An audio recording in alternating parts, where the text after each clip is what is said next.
দাঁড়াও, আমি আগে বলবো। না, আমি আগে বলবো, আমাকে বলতে দাও। এই বাচ্চারা দাঁড়াও, তোমরা কি বলতে চাও? আমরা বলতে চাই আমাদেরকে ভালোবাসলে পেজটিকে যেন সবাই ফলো দিয়ে রাখে আর লাইক করে। কি বন্ধুরা, শুনলে তো? তাই আর দেরি না করে পেজটিকে ফলো এবং লাইক দিয়ে রাখো। একদিন সকালে রাজু তার দাদুর সাথে ছাদে বসে আকাশের দিকে তাকিয়ে বলল, দাদু, স্বাধীনতা মানে আসলে কি? আমাদের তো স্বাধীনতা দিবস বলে একটা দিন আছে।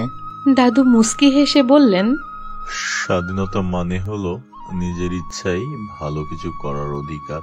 কিন্তু জানিস রাজু, এই স্বাধীনতা অনেক সংগ্রামের পরে আমরা এনেছি।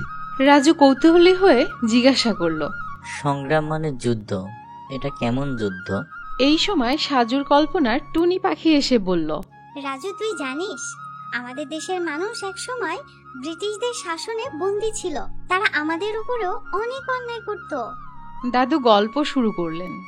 অনেক সাহসী মানুষ, যেমন বঙ্গবন্ধু শেখ মুজিবুর রহমান, নেতাজি সুভাষচন্দ্র বসু, শহীদ জিয়া রহমান, মহাত্মা গান্ধী, এরা সবাই নিজেদের জীবন উৎসর্গ করে আমাদের জন্য এই স্বাধীনতা এনে দিয়েছে। তাহলে তারা কি যুদ্ধ করেছিল? হ্যাঁ, কিন্তু শুধু অস্ত্র দিয়ে নয়।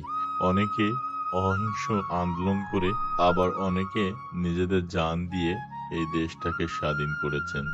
তখন টুনি পাখি বলল, আর রাজু, তোর স্বাধীনতা মানে শুধু খেলা করা নয়, সবার ভালো থাকার জন্য কাজ করাও স্বাধীনতার বড় মানে। রাজু ভাবতে শুরু করলো, তারপর হঠাৎ দাঁড়িয়ে বলল, আমি বড় হয়ে সবার জন্য কাজ করব। আমি চাই সবাই ভালো থাকুক।